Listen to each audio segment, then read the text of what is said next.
Well, it does seem like there'll be a remote element here. There's been testing and apparently it's been seamless, involving MPs from both sides of politics in the House of Representatives today in terms of screens airing people speaking from other states.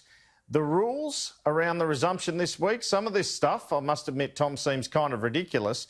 There will have to be less than 100 people in the House of Representatives at any one time, including attendants, to avoid a potential shutdown of the parliament.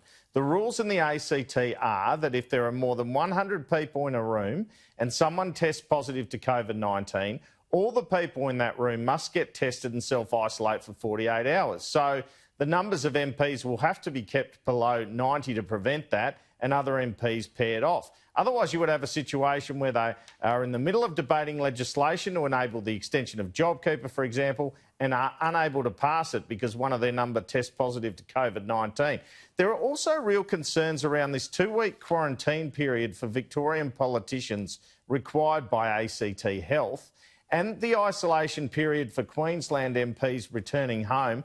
Let's have a look at the sitting calendar and it will show you why this is a bit of a problem, because you'll see here 2 weeks in between all those periods from August. Have a look at that.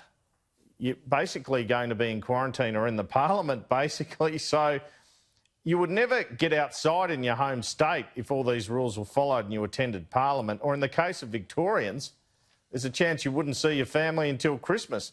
There is an argument that the sitting calendar should be changed to a couple of big blocks rather than how it's split up at the moment, which is kind of a couple of weeks on, a couple of weeks off. The Treasurer, Josh Frydenberg, who has a budget on October 6th, he's looking at the prospect of not seeing his family until November. We know he's in quarantine in Canberra at the moment.